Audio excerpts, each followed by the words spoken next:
Hare Krishna.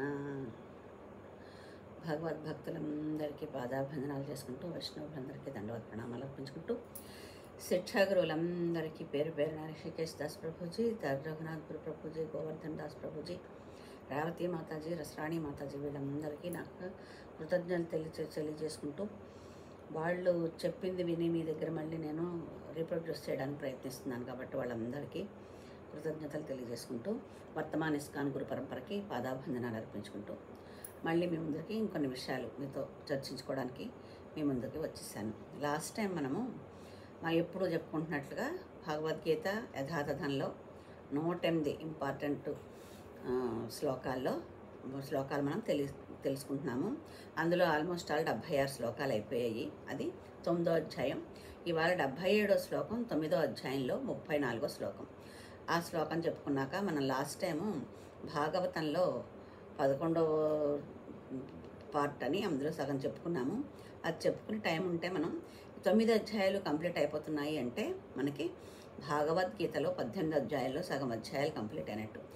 As per 108 శ్లోకాల్లో సగం దాటిపోయినా కూడా అధ్యాయాల ప్రకారం అయితే 9 కంప్లీట్ అయితే సగం కంప్లీట్ అవుతాయి. కాబట్టి మనం ఏ అధ్యాయంలో దేని గురించి చెప్పారు అనే విషయాన్ని కొంచెం తెలుసుకుందుకు ప్రయత్నించి తర్వాత మనం 10వ అధ్యాయంలో శ్లోకాలకి వెళ్దాం. అందుకని ఈరోజు ఓన్లీ 9వ అధ్యాయంలో 34వ శ్లోకం ఒకటి చెప్పుకుని భాగవతం కంప్లీట్ చేసుకుని టైంని బట్టి కనీసం ఒక అధ్యాయం గురించైనా తెలుసుకోవడానికి ప్రయత్నిద్దాం. ముందుగా మంగళాచరణాలు. హరే కృష్ణ. ఓం అజ్ఞానతిమిరాంధస్య జ్ఞానాంజనశలాకయా చక్షురున్మిళితం యేన తస్మై శ్రీగురవే నమః. శ్రీచైతన్యమనోభీష్టం స్థాపితం యేన భూతలే స్వయం రూపః కదా మహ్యం దదాతి స్వపదాంతికం. వందేహం శ్రీగురో శ్రీయుతపదకమలం శ్రీగురూన్ వైష్ణవాశ్చ శ్రీరూపం సాగ్రజాతం సహగణ రఘునాథాన్వితం తం సజీవం సాద్వైతం సావధూతం పరిజన సహితం కృష్ణ చైతన్యదేవం శ్రీరాధాకృష్ణపాదాన్ సహగణ లలితా శ్రీ విశాఖాన్వితాశ్చ. హే కృష్ణ కరుణా సింధో దీనబంధో జగత్పతే గోపేశ గోపికా కాంత రాధాకాంత నమోస్తుతే. తప్త కాంచన గౌరాంగే రాధే వృందావనేశ్వరి వృషభానుసుతే దేవి ప్రణమామి హరిప్రియే. కృష్ణాయ వాసుదేవాయ దేవకీ నందనాయ చ నందగోపకుమారాయ గోవిందాయ నమో నమః. నమో పంకజనాభాయ నమో పంకజమాలినే నమో పంకజనేత్రాయ నమస్తే పంకజాంగ్రిణే. నమో విష్ణుపాదాయ కృష్ణప్రేష్టాయ భూతలే శ్రీమతే భక్తివేదాంత స్వామిన్యతి నామినే.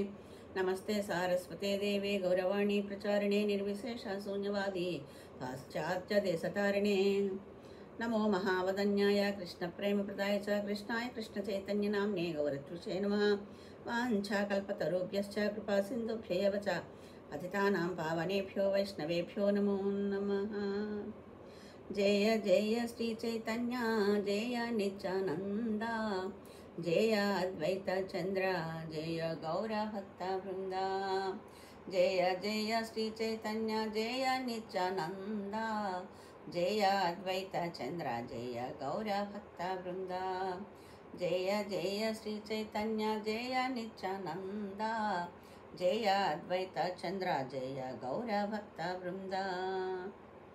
హరే కృష్ణ కృష్ణ కృష్ణ హరే హరే హరే రామ రామ రామ హరే హరే. ఓం నమో భగవతే వాసుదేవాయ.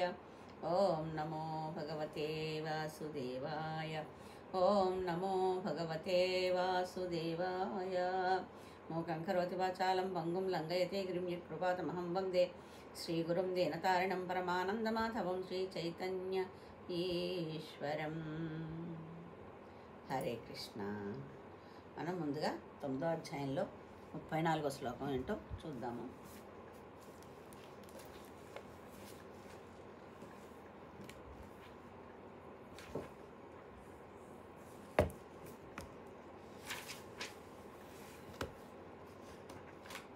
ఇది 9వ అధ్యాయంలో ఆఖరి శ్లోకం మనకు తెలిసి శ్లోకం చదువుకొని అర్థం చదువుకుని తాత్పర్యం చదువుకుని ప్రభుపాదులు వారు ఏమన్నారో తెలుసుకున్నాక మనము భాగవతం కథలోకి వెళ్ళి అక్కడి నుంచి అధ్యాయం ఫస్ట్లో భగవద్గీత మొదటి అధ్యాయంలో అసలు ఏం చెప్పదలుచుకున్నారు ఏం చెప్పారు అనే విషయం గురించి తెలుసుకుందాం. హరే కృష్ణ. మన్మనాభవ మద్భక్తో మధ్యాజీ మాం నమస్కురు మామే వైశ్యసి యుక్తైవాం ఆత్మానం మత్పరాయణ. ఇది 9వ అధ్యాయంలో 34వ శ్లోకం. మనకి 108 శ్లోకాల్లో 77వ శ్లోకం. నీ మత్మన సదా నా గురించే ఆలోచిస్తూ, భవ అగుము, మత్ నా యొక్క, భక్త భక్తుడవు, మత్ నా యొక్క, యాజి ఆరాధకుడవు, మాం నాకు, నమస్కురు నమస్కరించు, మాం నన్ను, ఏవ పూర్తిగా, ఏషసి నీవు చేరుకుంటావు, యుక్త్వా లగ్నము చెంది, ఏవం ఈ విధంగా, ఆత్మానం నీ ఆత్మ, మత్పరాయణ నా ఎడ భక్తి కలిగి. దీనికి తాత్పర్యం ఇచ్చారో చూసి ప్రభుపాదుల వారు ఏం చెప్తున్నారో విందాం. నీ మనస్సు సదా నా గురించి ఆలోచించడంలోనే నిమగ్నము చేయము, నా భక్తుడివి కమ్ము, నాకు నమస్కరించుము, నన్ను పూజించుము, పూర్తిగా నాయందే లగ్నము చెంది నీవు తప్పకుండా నన్ను చేరుకుంటావు. ఒకవేళ నువ్వు అలాగా నన్నే పూజిస్తూ నా గురించి ఆలోచిస్తూ విశుద్ధ భక్తుడు కావడానికి ప్రయత్నిస్తే ముందర భక్తుడు అవ్వాలి, తర్వాత విశుద్ధ భక్తుడు అవ్వాలి. భక్తుడైనప్పుడు మనకి కొన్ని భౌతిక కోరికలు ఉంటాయి, కొన్ని ఆధ్యాత్మిక కోరికలు ఉంటాయి. ఒకసారి మనం భక్తిలో ముందరకెళ్ళి కృష్ణుడినే మనం సెంటర్గా చేసుకుని ఆయన ద్వారా ఏది పని చేసుకుని కూడా ఆయనకి సమర్పణ చేసుకుంటూ ఆయనతో సంకలనం అయ్యి చేసుకుంటూ ఉన్నప్పుడు మనం ముందుకి భక్తిలో ముందరకు వెళ్ళినప్పుడు మనకి విశుద్ధ భక్తుల కింద మారడానికి అవకాశం ఉంటుందన్నమాట. అలాగా ఆయన గురించి మనం నేర్చుకుంటూ చదువుకుంటూ వింటూ స్మరణం అవన్నీ చేస్తూ ఉంటే కనుకైతే, అంటే మనం వినేది ఏదో వింటున్నాంలే, అక్కడ మనం ఇది పెట్టేసుకున్నాం, మనం ఏదో వంట చేసుకుంటున్నాం అలా కాదు. అంటే వినొచ్చు, అలా కూడా వినొచ్చు టైం లేకపోతే. కానీ మీరు అలా విన్నప్పుడు టోటల్గా దాని మీదే కేంద్రీకృతం అదనమాట. అన్ని పాయింట్లు మీకు మనసులో చేరకపోతుండొచ్చు. ఒకసారి అలా విన్నాక ఇది బాగుంది అనుకున్నప్పుడు, ఒకసారి స్థిమితంగా కూర్చున్నప్పుడు ఏ టీవీ సీరియల్ ఒకసేపు ఆపేసి ఇలా మంచి విషయాలు వింటే కూడా మీకు దాని మీద భక్తి మీద అనురక్తి కలుగుతుంది.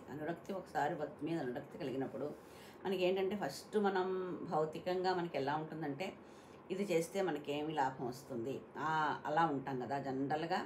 అందుకే మనకు చూడండి, ఈరోజు మంచి రోజు, ఈరోజు విష్ణు సహస్రనామం చదివితే ఇంత లాభం వస్తుంది, రోజు కంట 3 లాభం వస్తుంది, 1000 సార్లు ఎక్కువ లాభం వస్తుంది, దానివల్ల ఫలితం ఎక్కువ వస్తుంది. లాభం అంటే ఫలితం, విష్ణు సహస్రనామం చదివిన ఫలితం ఏదైతే ఉందో అది ఒక పర్టికులర్ డే ఈ రోజు కనుక చదివితే ఇంకా ఎక్కువ వస్తుంది. అన్న రోజు మనం పనులన్నీ తెమిలి చేసుకుని ఆ రోజు అది చెప్పినట్టు మన గురువులు చెప్పినట్టు లేకపోతే ఆచార్యులు చెప్పినట్టు అది ఆచరించడానికి ప్రయత్నిస్తాం కదా.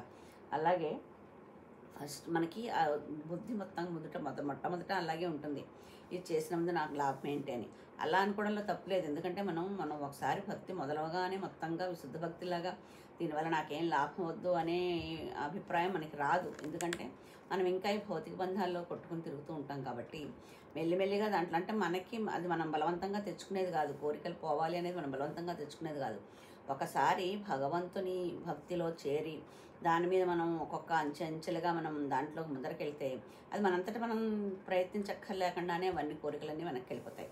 చూడండి, ఇప్పుడు మనకి ఒక ఏజ్ వచ్చాక కూడా, అంటే భక్తిలో ఉన్నా లేకపోయినా కొంత ఏజ్ వచ్చాక కోరికలు తగ్గుతాయి. ఎందుకంటే ఇప్పుడు ఈ వస్తువు కొనాలంటే ఇంక ఇది అవసరమా, మనకి ఇంకెన్నాళ్ళు ఉంటాం, మనకి ఇది అవసరమా, ఉన్నదంతా సరిపెట్టుకుందాంలే అనే భావం వస్తుంది కదా.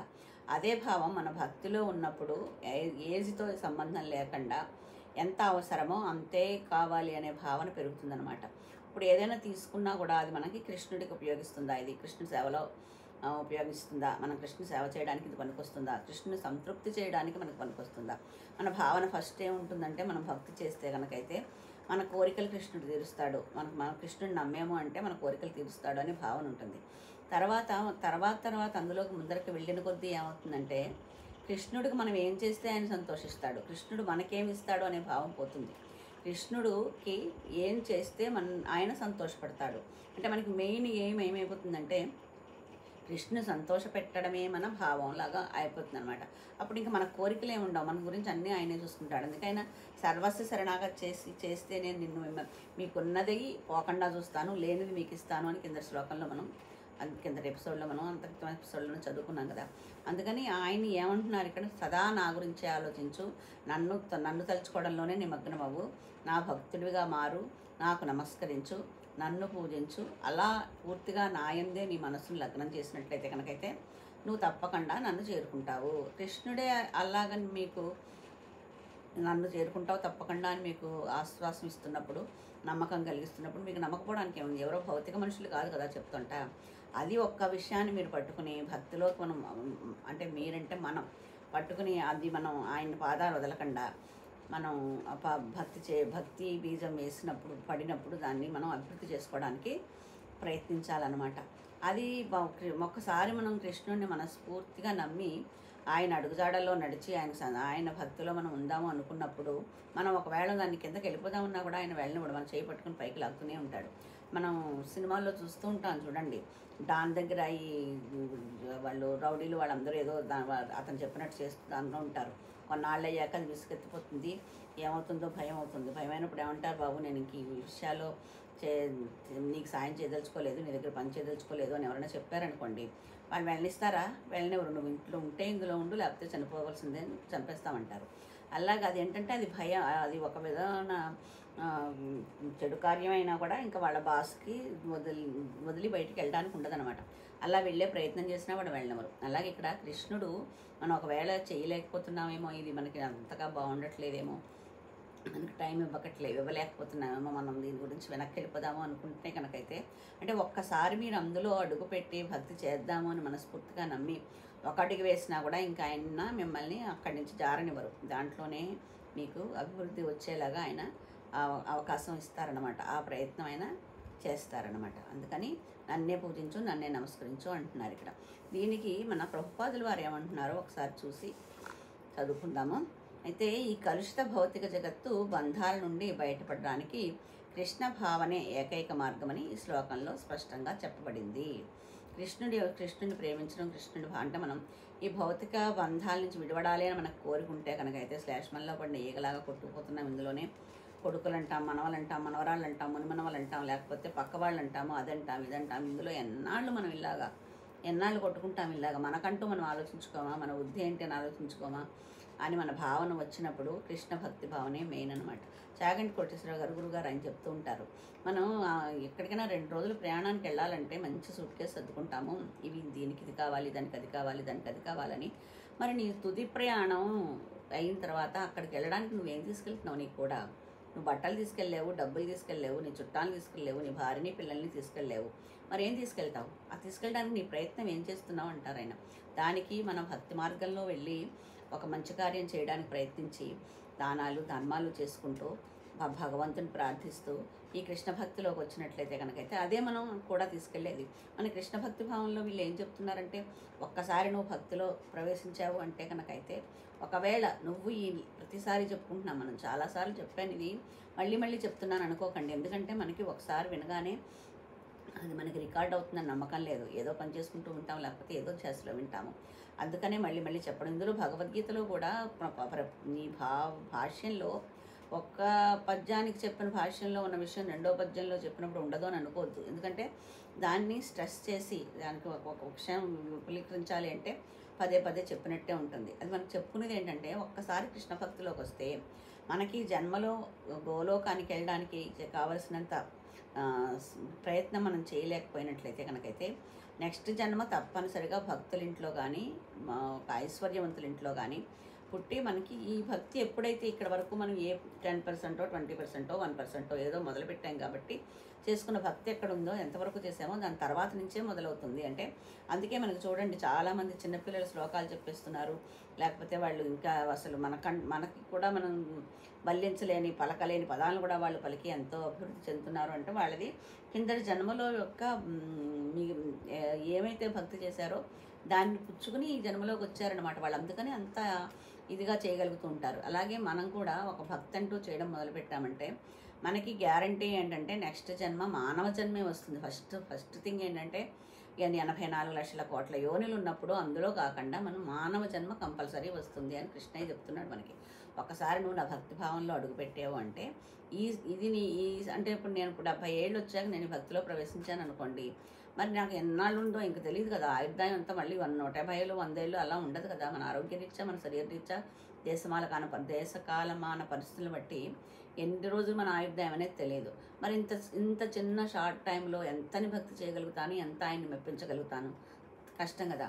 అందుకని ఏంటంటే ఒకవేళ మనం గోలోకం చేరేంత భక్తి ఈ జన్మలో చేసుకోలేకపోయినా కూడా నెక్స్ట్ జన్మ కంపల్సరీ మానవ జన్మే వచ్చి ఒక భక్తుల ఇంట్లో పుట్టడానికి, లేకపోతే ఐశ్వర్యవంతుల ఇంట్లో, అంటే తిండి బట్ట కోసం కష్టపడక్కర్లేకుండా నీ సమయాన్ని భక్తిలో భగవద్భక్తిలో ఉపయోగించడానికి వీలైన జన్మ వస్తుంది అని మనం పదే పదే చెప్పుకుంటున్నాం. అందుకని ఇప్పుడు భక్తి చేసి ఇంత ఈ టైంలో భక్తి ఏం చేస్తాంలే అని అంటే, చిన్నప్పుడు ఏమవుతుందంటే యవ్వనంలో చిన్నప్పుడు బాల్యం, యవ్వనం, కౌమారం అన్నీ అలా వెళ్ళిపోతాయి. ఎప్పటికప్పుడు ఇంకా ముందు రిటైర్ అయ్యాక అని పోస్ట్ పోన్ చేసుకుంటూ వచ్చి భక్తి చేయడానికి, భగవద్గీత చదవడానికిను, ఒకసారి ఇక్కడికి వచ్చాక రిటైర్మెంట్ అయిపోయి ఖాళీ ఉన్నప్పుడు దాని కోసం వెళ్ళినా వెళ్ళకపోయినా కూడా ఎంతకాలం చేయగలుగుతారు, ఎంత భక్తిగా చేయగలుగుతారు.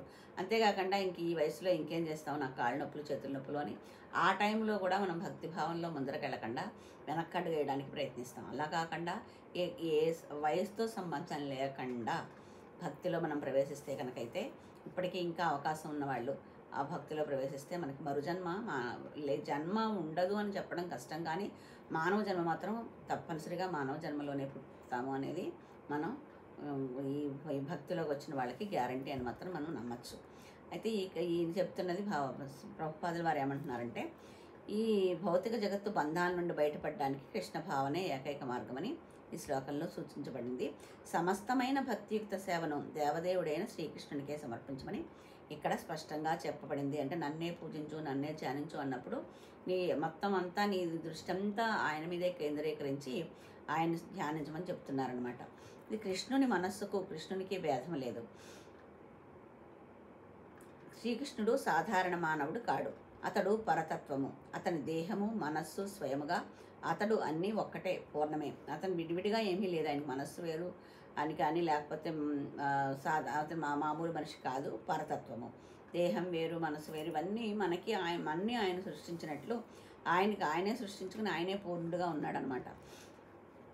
దానవ స్వభావులైన కొందరు ఉంటారు. అంటే మనకి మనుషుల్లో ఇదివరకు అయితే దానవులని వేరే ఒకళ్ళు ఉండి వాళ్ళు ఇష్టారాజ్యంగా ఇష్టం వచ్చినట్టు మునుల్ని ఏడిపించడం, లేకపోతే యజ్ఞాలు కాకుండా ఆ రోజుల్లో అవన్నీ ఉండేవి కాబట్టి అవన్నీ కాకుండా అడ్డుకోవడం అలా చేసేవారు కదా. అందుకే కదా మీకు ఆయన రామచంద్రుల వారిని విశ్వామిత్రుడు తీసుకెళ్తారు కదా యాగ సంరక్షణకి, వారి దువాహులన్నీ వేసేస్తున్నారు ఇలాగా అని. అలాంటప్పుడు అక్కడ ఆ కాలంలో రాక్షసులు అనేది ఒక కేటగిరీ విడిగా ఉండేది. ఏదో కొమ్ములు ఉన్నాయని, లేకపోతే కోరలు ఉన్నాయని అలా. కానీ మన ఈ కలియుగంలో, ప్రస్తుత ప్రపంచంలో మనస్సు యొక్క ఆలోచన రాక్షసంగా ఉన్న వాళ్ళందరూ రాక్షసులే లెక్క అనమాట. అందరూ దానవ స్వభావం లేని వాళ్ళు కొందరు ఉంటారు. వారు కూడా కృష్ణుని గురించి ఆలోచిస్తారు, కానీ ద్వేషంతో ఆలోచిస్తారు. కృష్ణుని మేనమామైన కంసుడు అటువంటి వాడు. అదే మనం ఇప్పుడు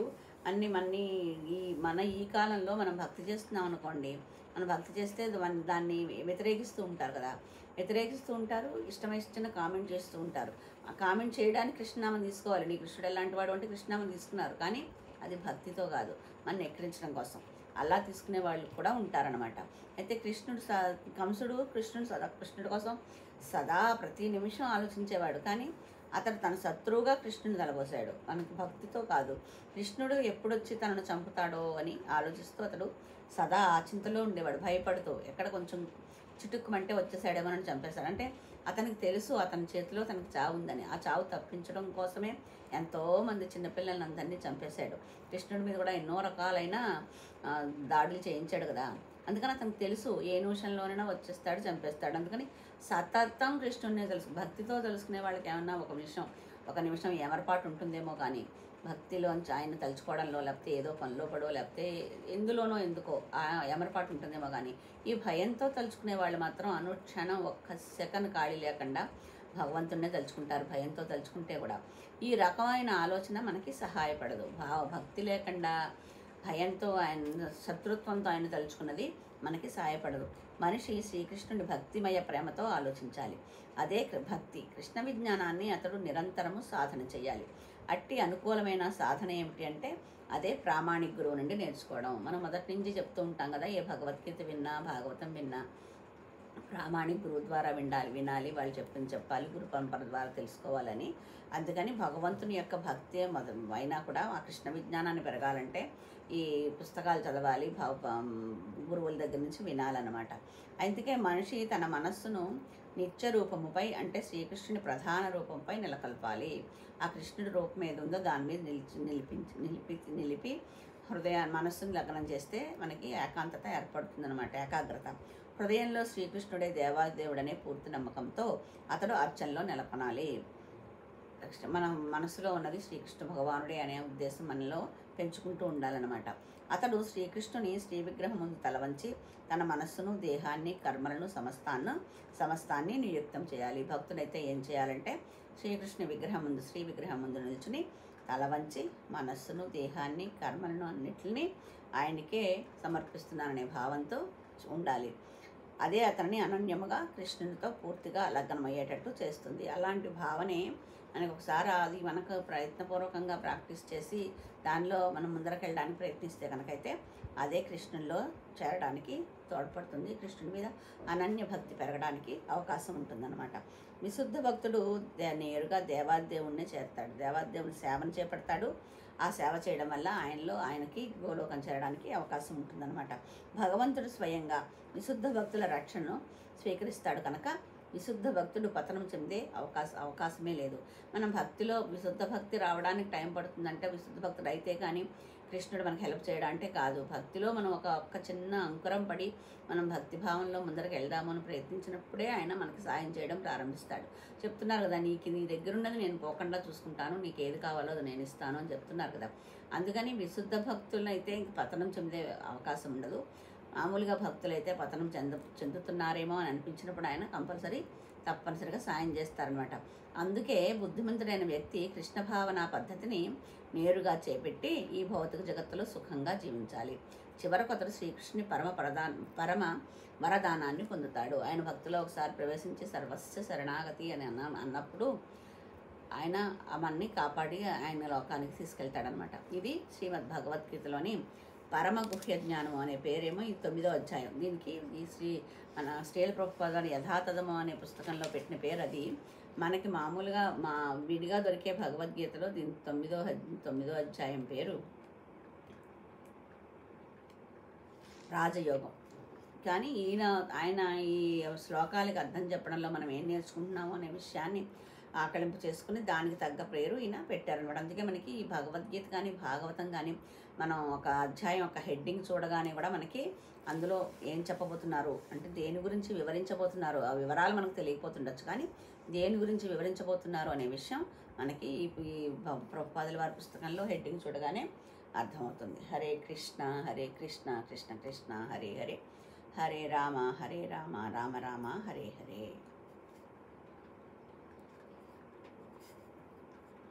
మనం ఇప్పుడు భాగవతంలో మనం లాస్ట్ టైం కొంత తెలుసుకున్నాము. కుంతీదేవి స్తోత్రం చేసిందని చెప్పుకున్నాం కదా. కుంతీదేవి స్తోత్రం చేసిన తర్వాత కుంతీదేవి అడిగితే ఆయన నాకు ఈ నిరంతరము నీ గురించి భావం చేసే అదృష్టం కలిగించు, నాకు కొడుకుల నుంచి వాళ్ళతోటి నాకుండే అనుబంధాన్ని తగ్గించు అని ప్రార్థించినప్పుడు ఆయన స్వామి ఒక చిరునవ్వు చిందించి బయలుదేరి ద్వారకా నగరానికి వెళ్ళిపోయారట.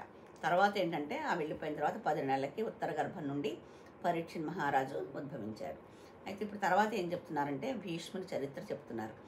కుంతీదేవి ప్రార్థన తర్వాత ధర్మరాజు గారు కురుక్షేత్ర సంగ్రామంలో నేను ఎందరో రాజులను తెగటార్చాను, దాని వలన నాకు కలిగిన పాపం ఏ విధంగా పోతుంది అని బాధపడుతున్న సమయంలో ఆయన ఎంతమంది చెప్పినా కూడా కన్సోల్ కాలరా. ఎందుకంటే నేను నా రాజ్యం కోసం ఇంతమందిని చంపాల్సి వచ్చింది. అంటే జనరల్గా క్షత్రియులకి యుద్ధం అనేది వాళ్ళ ధర్మమే అయినా కూడా ఆయన ఎంతోమంది అంటే మామూలుగా 2 రాజ్యాల మధ్య యుద్ధం జరిగింది అనుకోండి, వాళ్ళెవరో వీళ్ళెవరో. కానీ ఇక్కడ కౌరవులకి పాండవులకి జరిగిన యుద్ధంలో కౌరవులు కూడా వీళ్ళు కూడా పాండవులు కూడా కౌరవ వంశం వాళ్ళే కదా. కానీ ధృతరాష్ట్రుడి యొక్క మాత్సర్యం వల్ల వీళ్ళని పాండవులను విడదీశాడు. కానీ ఇద్దరు అన్నదమ్ములు బిడ్డలే కాబట్టి అతను కూడా పాండవులు కూడా కురువంశం వాళ్ళే. అలాగే ఒకే వంశానికి చెందిన ఇద్దరు మధ్య యుద్ధం జరిగితే వీళ్ళ నుంచి వాళ్ళు పోయినా వాళ్ళ నుంచి వీళ్ళు పోయినా కూడా అందరూ తన రక్త సంబంధికులు మనవాళ్ళు అన్నవాళ్లే పోతారు కదా. అందుకని ధర్మరాజుకి చాలా బాధగా అనిపించింది అనమాట. ఎంతమందిని చంపించాను నేను అంటే ఇప్పుడు ధర్మరాజే మెయిన్ కదా. యుద్ధం ఎవరు చేసినా కూడా రాజ్యం పొందేది ఆయన సింహాసనాన్ని అధిష్ఠించేది ధర్మరాజు కదా. అందుకని ఆయన చాలా బాధపడ్డారట. ఎలా పోతుంది పాపం ఎలా పోతుంది అని. అప్పుడు ఆయన ధర్మ సూక్ష్మాలు తెలుసుకోవడం కోసమని కురుక్షేత్రంలో అంపశయ్య మీద పడుకుని ఉన్నాడయ్యా మహానుభావుడు శ్రీ భీష్ముడు, అక్కడికి వెళ్దాం అని శ్రీ కృష్ణుడు ధర్మరాజుని తీసుకుని భీష్ముడి దగ్గరికి వెళ్ళాట. భీష్ముడు ధర్మరాజుకు ధర్మమును ఉపదేశించి తదుపరి ఆయన అనంత బ్రహ్మమునందు కలిసిపోయిన సంఘటన మాత్రమే వివరించారు. అప్పుడు భీష్ముడు కృష్ణ భగవానుని చేసిన స్తోత్రం భాగవతంలో వివరించబడింది. ఎలా అంటే మన కుంతీదేవి స్తోత్రం 18వ సెకండ్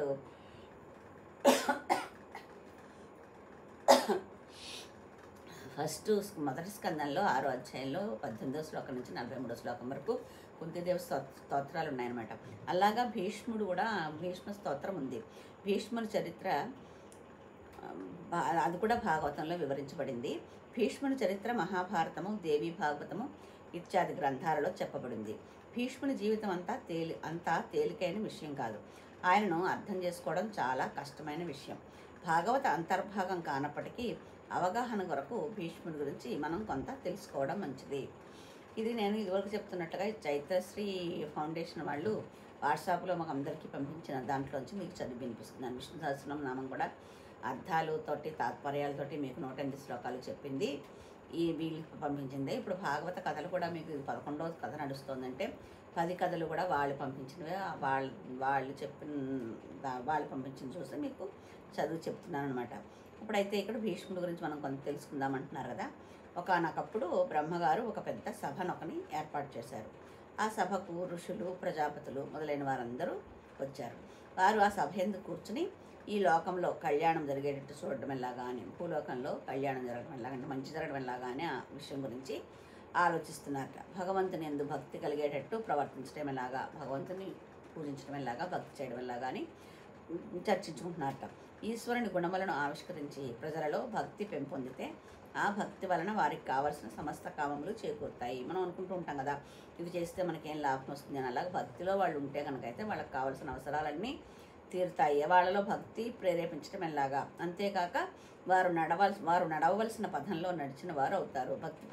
మనం మానవ జన్మ ఎత్తినందుకు భక్తిలో నడవాలి కాబట్టి మనం ఇవన్నీ వాళ్ళకి తెలియజేసినట్లయితే ఏ మార్గంలో వాళ్ళు వెళ్ళాలో ఆ మార్గంలో వెళ్తారు అని దాని గురించి వాళ్ళందరూ అక్కడ కూర్చుని ప్రజాపతులు, ఋషులు వీళ్ళందరూ కూర్చుని దీని గురించి చర్చ చేస్తున్నారు.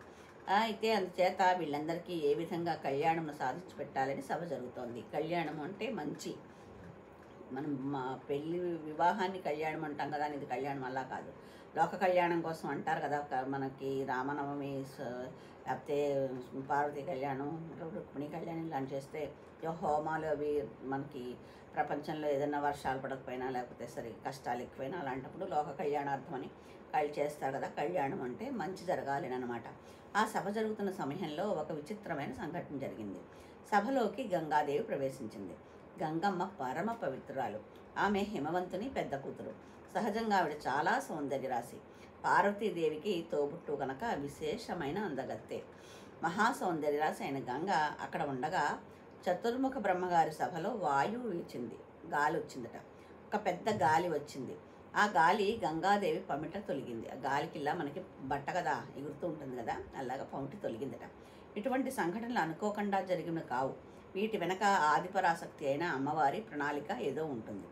గంగాదేవి పమిట తొలగగా బ్రహ్మగారి సభలో ఉన్న అందరూ తలలు వంచుకుని కూర్చున్నారు.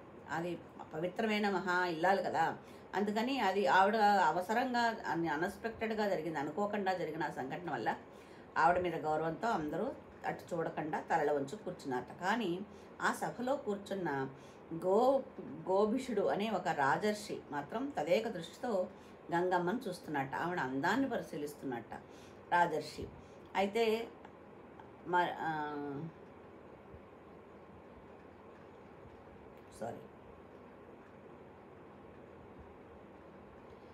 ఒక్క నిమిషం.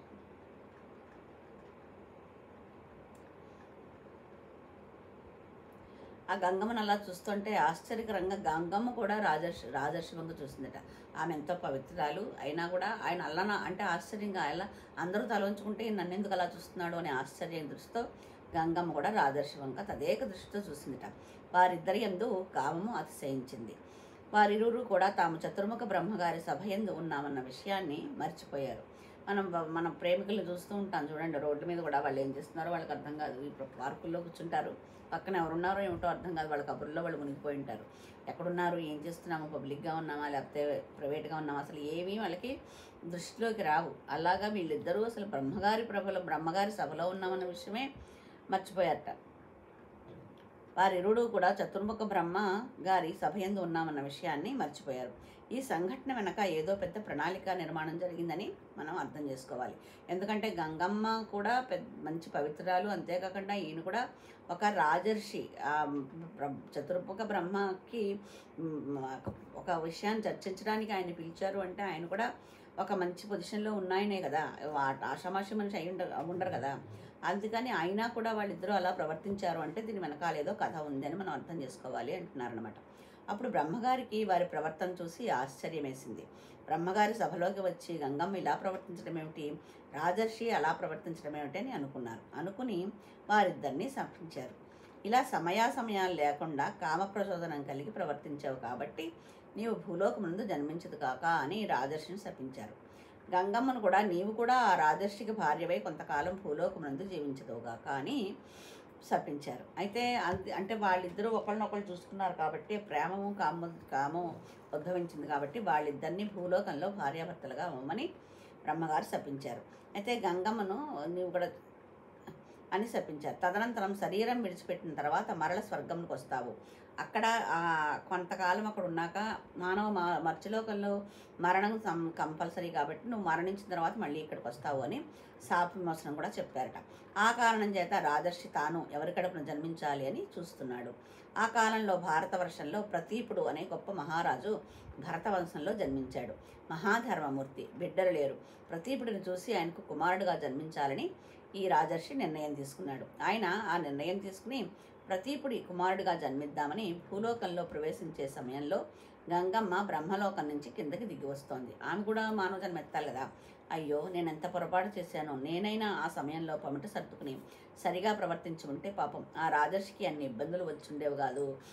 పమిట ఎగిరినప్పుడు నేను సరిగా ఉండుంటే కనుకైతే ఆయన అంతా ఇదిగా నాతోటి చూసుండేవాడు కదా అని ఈమె భావిస్తోందనమాట. నేను చాలా పొరపాటుగా ప్రవర్తించాను. నేను చేసిన పొరపాటు సరిదిద్దుకోవాలంటే బ్రహ్మగారు ఇచ్చిన శాపం వలన మర్త్యలోకంలో జన్మించి ఆ రాజర్షి ఎవరిగా జన్మిస్తున్నాడో ఆయన భార్యగా కొంతకాలం ఉండాలి అనుకుంది. ఈ సంకల్పం చేసి వస్తున్నప్పుడు అష్టవసువులు ఆమెకు రోదన చేస్తూ కనపడ్డారు. ఆవిడ వారిని చూసి, మీరు ఎందుకు ఏడుస్తున్నారు, ఎందుకంత బాధగా ఉన్నారో అని అడిగింది. అప్పుడు వాళ్ళు ఒక విచిత్రమైన కథ చెప్పారు. ఆ విచిత్రమైన కథ ఏంటో మళ్ళీ ఎపిసోడ్లో తెలుసుకుందాం మనము. అది భీష్మ యొక్క జన్మకి దానికి అది కారణం ఉంటుంది. ఆ కథ ఏంటి అనేది వీళ్ళు అష్టవసులు గంగమ్మకి ఏం చెప్పారు, దానికి వాళ్ళు ఏమని అడిగారు గంగమ్మ వాళ్ళకి ఏం రిప్లై ఇచ్చింది, ఏం జరుగుతుంది అనేది మనం నెక్స్ట్ ఎపిసోడ్లో చూసుకుందాము. ఎందుకంటే అరగంట అయిపోయింది. మనం ఎప్పుడు చేస్తున్నట్టుగా హరే కృష్ణ మంత్రం చేస్తున్నాం కదా. కిందసారి 22 సార్లు చేసాము, ఈసారి 24 సార్లు చేద్దాం. ఓకేనా? హరే కృష్ణ. ముందుగా పంచతంత్రం. జయ శ్రీకృష్ణ చైతన్య జయ నిత్యానంద జయ అద్వైతచంద్ర జయ శ్రీకృష్ణ చైతన్య జయ నిత్యానంద జయ అద్వైతచంద్ర జయ గౌరభక్త బృంద. హరే కృష్ణ హరే కృష్ణ కృష్ణ కృష్ణ హరే హరే హరే రామ రామ రామ హరే హరే. హరే కృష్ణ కృష్ణ కృష్ణ హరే హరే హరే రామ రామ రామ హరే హరే. హరే కృష్ణ కృష్ణ కృష్ణ హరే హరే హరే రామ రామ రామ హరే హరే. హరే కృష్ణ కృష్ణ కృష్ణ హరే హరే హరే రామ రామ రామ హరే హరే. హరే కృష్ణ కృష్ణ కృష్ణ హరే హరే హరే రామ రామ రామ హరే హరే. హరే కృష్ణ కృష్ణ కృష్ణ హరే హరే హరే రామ రామ రామ హరే హరే. హరే కృష్ణ కృష్ణ కృష్ణ హరే హరే హరే రామ రామ రామ హరే హరే. హరే కృష్ణ కృష్ణ కృష్ణ హరే హరే హరే రామ రామ రామ హరే హరే. హరే కృష్ణ కృష్ణ కృష్ణ హరే హరే హరే రామ రామ రామ హరే హరే. హరే కృష్ణ కృష్ణ కృష్ణ హరే హరే హరే రామ రామ రామ హరే హరే. హరే కృష్ణ కృష్ణ కృష్ణ హరే హరే హరే రామ రామ రామ హరే హరే. హరే కృష్ణ కృష్ణ కృష్ణ హరే హరే హరే రామ రామ రామ హరే హరే. హరే కృష్ణ కృష్ణ కృష్ణ హరే హరే హరే రామ రామ రామ హరే హరే, హరే కృష్ణ కృష్ణ కృష్ణ హరే హరే, హరే రామ రామ రామ హరే హరే, హరే కృష్ణ కృష్ణ కృష్ణ హరే హరే, హరే రామ రామ రామ హరే హరే, హరే కృష్ణ కృష్ణ కృష్ణ హరే హరే, హరే రామ రామ రామ హరే హరే, హరే కృష్ణ కృష్ణ కృష్ణ హరే హరే, హరే రామ రామ రామ హరే హరే, హరే కృష్ణ కృష్ణ కృష్ణ హరే హరే, హరే రామ రామ రామ హరే హరే, హరే కృష్ణ కృష్ణ కృష్ణ హరే హరే, హరే రామ రామ రామ హరే హరే, హరే కృష్ణ కృష్ణ కృష్ణ హరే హరే, హరే రామ రామ రామ హరే హరే, హరే కృష్ణ కృష్ణ కృష్ణ హరే హరే, హరే రామ రామ రామ హరే హరే, హరే కృష్ణ కృష్ణ కృష్ణ హరే హరే, హరే రామ రామ రామ హరే హరే, హరే కృష్ణ కృష్ణ కృష్ణ హరే హరే, హరే రామ రామ రామ హరే హరే, హరే కృష్ణ కృష్ణ కృష్ణ హరే హరే, హరే రామ రామ రామ హరే హరే, హరే కృష్ణ. వాచం అంశాకల్పతరుభ్యశ్చాకృపాసింధుభ్యో చ ప్రతితానాం పావనేభ్యో వైష్ణవేభ్యో నమో నమః. ముఖం కరోతి వాచాలం భంగుం లంఘయతే గిరిం యత్కృపాదమహం వందే శ్రీగురుం దీనతారణం పరమానందమాధవం శ్రీ చైతన్య ఈశ్వరం. హరే కృష్ణ. మళ్ళీ ఇంకో ఎపిసోడ్తో మీ ముందుకు వస్తాను. వీలైతే సబ్స్క్రైబ్ చేసుకోండి మీకు నచ్చితే. ఇంకెవరికైనా మీ ఫ్రెండ్స్కి అంతా పర్వాలేదు, ఒక విషయమైనా ఇందులో మంచిగా ఉంది, మన ఫ్రెండ్స్ కూడా వింటే బాగుంటుంది అంటే షేర్ చేసుకోండి. అంతేకాకుండా ఇందులో ఒకవేళ ఏమైనా మీ ఇంతసేపు చెప్పిన దాంట్లో ఒక విషయమైనా మీకు నచ్చి మీకు ఉపయోగపడింది అనుకుంటే ఆ క్రెడిట్ అంతా మా శిక్షా గురువులకి వెళ్తుంది.